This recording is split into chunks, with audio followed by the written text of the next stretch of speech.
Fala, moçada! E aí, beleza? Tudo tranquilo, tudo em paz? Que coisa boa, que coisa maravilhosa! Estamos aqui mais uma vez para tentar acabar de explicar a Guerra de Canudos. Essa guerra que me trouxe muitas boas lembranças de quando eu era estudante da antiga oitava série, mas também me trouxe algumas tristezas, porque eu lembro o que aconteceu nessa guerra e eu fico muito triste. Muito triste a vida do ser humano. Seguinte, sem mais delongas, vamos para as 4 expedições que destruíram completamente a comunidade de Canudos.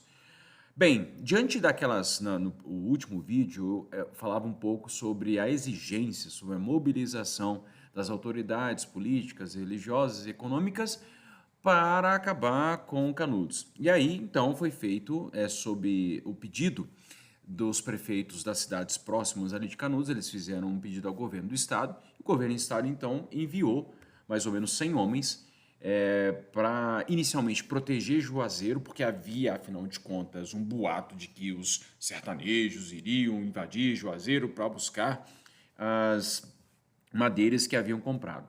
Bem, eu não contei isso para vocês, não. Não contei, menino do céu. Tem que contar para vocês. Olha só o que aconteceu.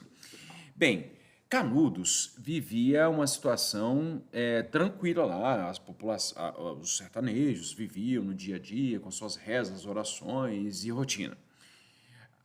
Houve tanta gente, começou a haver tanta gente, que eles precisaram construir uma nova igreja. Essa nova igreja precisava de uma estrutura melhor. Então eles encomendaram madeiras em Juazeiro.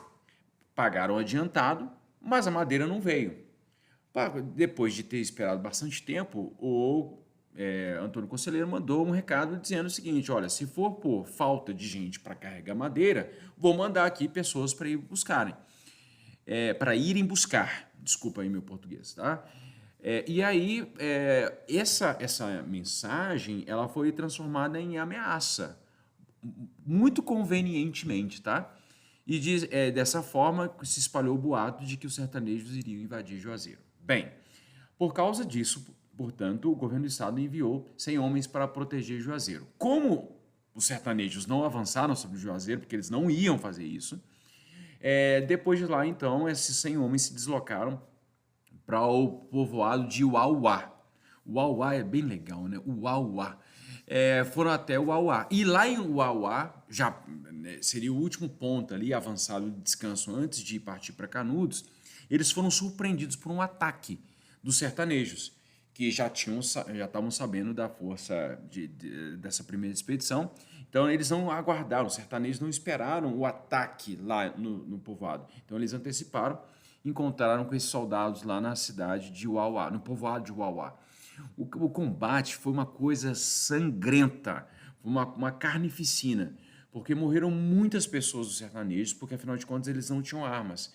Eles tinham ali enxadas, tinham martelo, tinham foice, tinha facão e vários outros instrumentos utilizados na agricultura, contra os quais os soldados tinham armas de fogo. E aí foi uma luta completamente desigual, mas do lado dos sertanejos eles tinham muita gente. Tanto é que houve muito mais baixa do lado dos sertanejos do que entre os soldados. De qualquer modo, isso foi tão assustador, a forma como os sertanejos atacaram, e eles atacavam cantando músicas religiosas, fazendo oração, e foi uma coisa horrorosa, foi um combate sanguinolento, foi uma coisa horrorosa. Já falei horrorosa várias vezes, né? Pois bem, então, esses combates aconteceram, esse combate aconteceu, e mesmo que tenha morrido muito mais gente do lado dos sertanejos, os soldados avaliaram que não iriam conseguir ter força para invadir Canudos. Então eles bateram em retirada. E quando eles bateram em retirada, eles incendiaram a cidade de Uauá. Havia um pressuposto de uso de força desmedida contra a população. Como se eles tivessem o direito de fazer qualquer coisa, uma autoridade dada aos militares, que era uma coisa muito impressionante, como eles utilizaram a força em diversos movimentos para destruir coisas, para matar pessoas. Havia zero apego tanto do patrimônio público quanto das pessoas que estavam ali envolvidas. De qualquer modo, a primeira expedição não conseguiu o seu objetivo, que era desmantelar Canudos. Com a notícia da derrota, embora militarmente a primeira expedição tenha vencido os sertanejos, mas do ponto de vista estratégico e do objetivo, eles não conseguiram sucesso. Então, eles bateram em retirada. E com a notícia, então, da derrota, entre aspas, o governo organizou uma segunda expedição. E aí, então, essa segunda expedição, ela seria muito mais robusta, muito mais articulada, muito mais organizada, aí, com mais de 600 homens, com um major, conhecido como Febrônio de Brito, nome bonito, né? Febrônio, ou Febrônio, você vê seu para. Bem, Febrônio de Brito, que liderou lá pouco tempo depois, porque a primeira expedição ela aconteceu ali por volta de outubro, né? Desculpa, novembro, e logo depois, na segunda expedição, foi pouco tempo depois, porque o governo já se articulou diante do vexame que ele experimentou. Bem, aí, nessa segunda expedição, eles avançaram sobre o povoado, eles conseguiram chegar ali na porta do povoado. Entretanto, os sertanejos fizeram umas táticas bem impressionantes. Embora os sertanejos tenham perdido muitas pessoas na primeira expedição, eles conseguiram pegar algumas armas da primeira expedição, dos soldados. E aí essas armas eles levaram lá para Canudos. E Canudos tem uma topografia muito boa para quem conhece e muito ruim para quem não conhece. Os soldados que avançaram sobre Canudos não conheciam a topografia, nem a vegetação e nem a formação das serras e dos vales. Os sertanejos utilizaram então táticas de guerrilha para minar as forças dos invasores. Isso foi muito importante, porque quando os invasores chegaram na Porta de Canudos, eles não tinham o mesmo vigor para a luta que os sertanejos.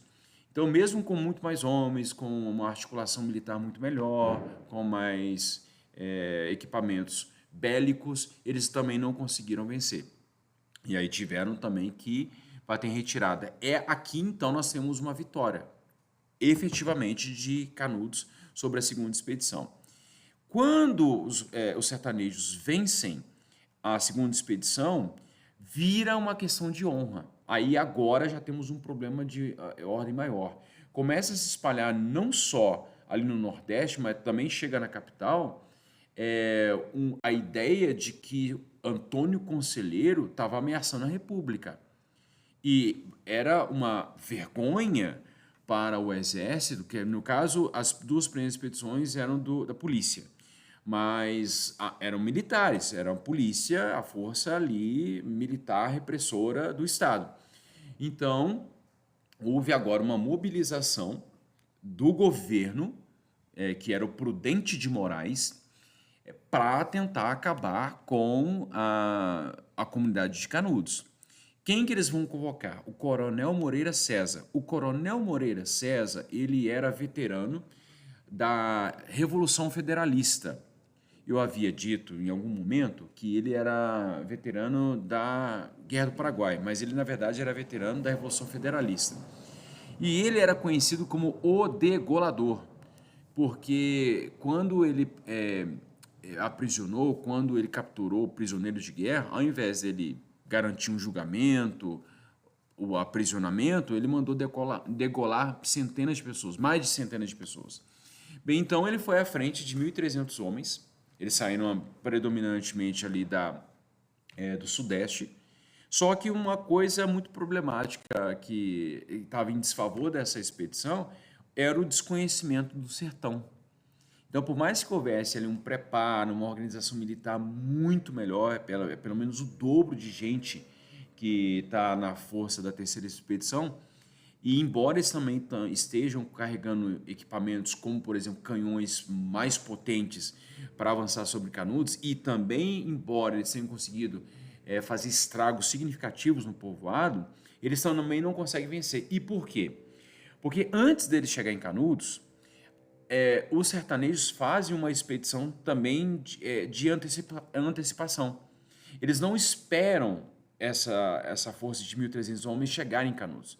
Eles fazem ataques de guerrilha durante a marcha. E outra coisa interessante que acontece nessa terceira expedição, os sertanejos penduram cadáveres ao longo da trilha utilizada pela terceira expedição, de forma que aqueles soldados que estão avançando sobre Canudos, eles estão vendo ali soldados pendurados, e eles têm uma sensação estarem entrando num lugar muito macabro, muito hostil. Então eles têm medo ali, tem uma situação de ansiedade, uma situação de apreensão. Bem, por causa dos combates, o Moreira César, o coronel Moreira César, ele é ferido e aí ele acaba morrendo. E não só ele, mas também outros oficiais. Isso causa uma certa desarticulação na força invasora e eles não conseguem, portanto, vencer novamente. E aí que foi a gota d'água. Agora, porque na terceira expedição já houve uma implicação, já houve um envolvimento do presidente da República.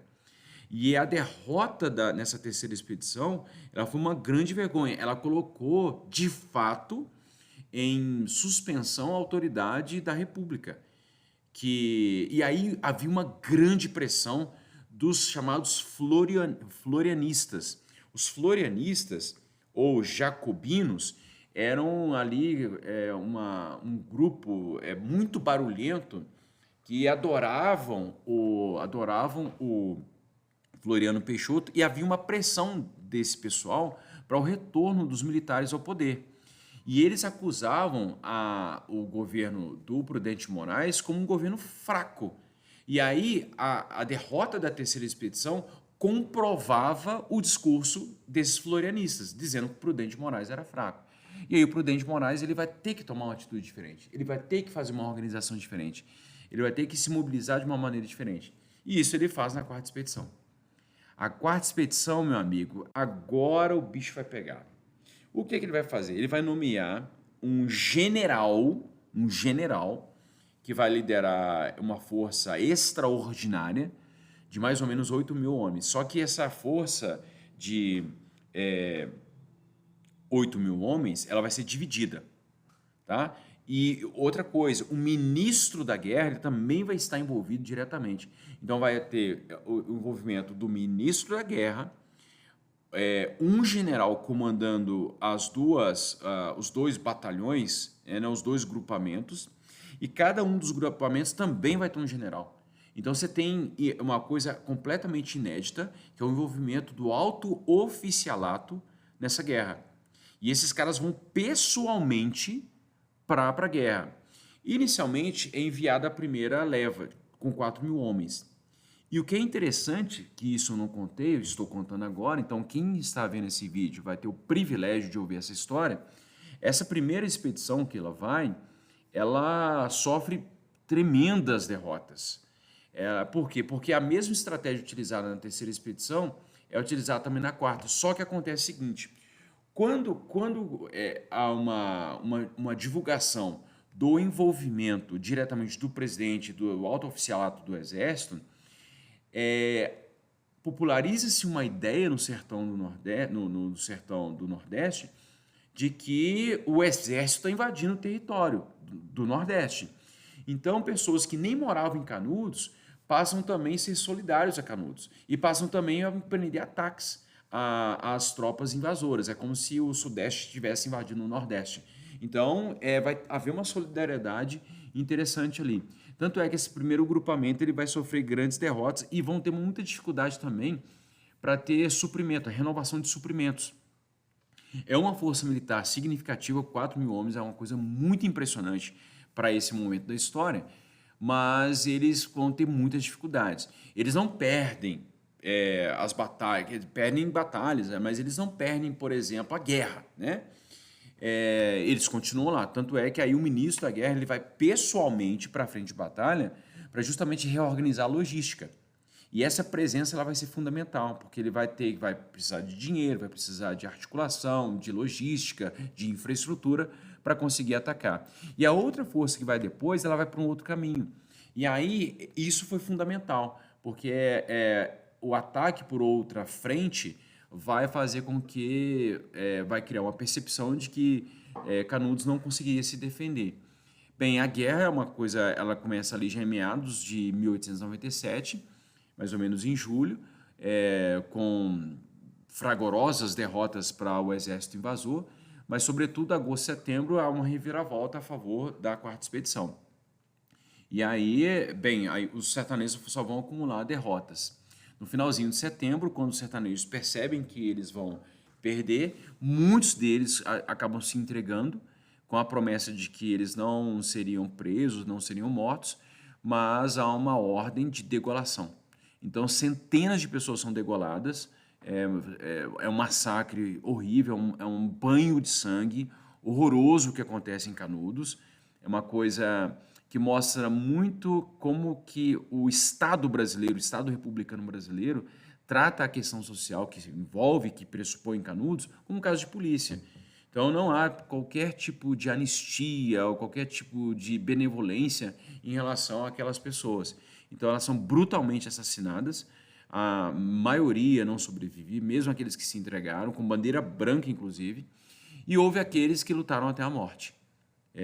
Canudos ele foi vencido, ele não se entregou em momento algum. Quer dizer, algumas pessoas se entregaram, mas de uma maneira geral a população lutou. E aí uma cena clássica do Euclides da Cunha, um grande escritor brasileiro, que escreveu Os Sertões, que trata sobre a Guerra de Canudos, e ele fala lá no finalzinho do livro que justamente essa frase, Canudos não se rendeu, diante ali no dia 5 de outubro de 1897, ao último combate, 4 homens, não eram homens, eram uma criança, um adolescente, um jovem, um adulto, eles avançam sobre uma multidão de mais ou menos 5 homens raivosos, e aí eles dão um viva, né? Viva Canudos, viva Antônio Conselheiro, e aí dão uns 3 passos ali, são fuzilados. E aí tem uma derrota completa de Canudos. Essa quarta expedição, eles vão destruir completamente o arraial, vão destruir ali os prédios, vão colocar a igreja nova que estava bem estruturada no chão, vão incendiar várias casas para que não houvesse a possibilidade de retorno das pessoas para lá. A gente nunca vai saber de fato a quantidade, né? Mas entre 25 a 30 mil pessoas foram mortas. Essa é um dos maiores. Houve uma grande repercussão internacional negativa para o governo federal a respeito desse massacre. Tanto é que Canudos ficou muito conhecido em diversos lugares do mundo. Mesmo assim, o governo acabou aguentando a pressão internacional e nada foi feito depois para melhorar a dignidade da vida das pessoas que viviam ali naquele sertão.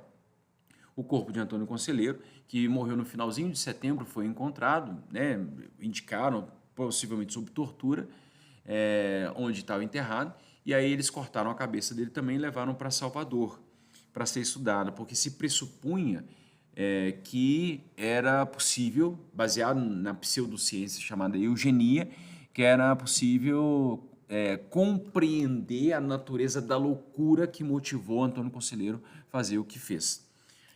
Obviamente que é uma ideia bastante preconceituosa, porque no final das contas era um povo que estava apenas tentando encontrar o seu lugar ao sol, era um povo que apenas estava tentando encontrar uma solução, improvisar uma solução para as mazelas que viviam. E diante da incapacidade, da falta de projeto do governo federal, eles encontraram ali instintivamente uma solução para aqueles problemas. E isso incomodou bastante o governo federal. Bem, Canudos, ele não é importante apenas pela essa batalha e pelas derrotas que causou no exército, mas mostra justamente a fragilidade e a falta de projeto político do governo republicano no início da República. É uma coisa vergonhosa, uma coisa fragorosa a falta de projeto. Muito antes, pelo contrário, o governo tinha um projeto de eliminar essas pessoas. O projeto republicano não é inclusivo, ele não é social-democrata, ele não é um Estado democrático de direito, ele não quer incluir as pessoas, ele não tem um projeto de moradia, não tem um projeto de emprego, não tem um projeto de renda. É um projeto que via essas pessoas como uma ameaça. Ele via esses ex-escravizados, descendentes escravizados, viam de uma maneira muito negativa, pejorativa. A vida dessas pessoas não valia para o Estado. E, portanto, é que o Estado não mudou de cara para implementar essa carnificina que foi. a opinião pública foi bastante mobilizada também para se colocar contra Canudos. Então, o governo contava com a conivência da opinião pública para fazer essa atrocidade que ele fez com esse povoado. E essa foi mais ou menos a tônica do tratamento do governo federal às demandas da população mais pobre durante a Primeira República, que no final das contas tratou essa população que apenas queria sobreviver como caso de polícia. Tá bom, meu pessoal? Eu vou ali pro meu canto agora e vou chorar, porque eu fiquei muito triste com essa aula. Bem, espero que vocês não fiquem tristes, espero que vocês tenham um excelente dia e pensem muito sobre isso. E se um dia vocês puderem fazer um grande favor à vida de vocês, leiam o livro Os Sertões, de Euclides da Cunha, e preparem-se para terem as suas vidas modificadas. Um grande abraço para vocês e até a próxima, gente. Tchau.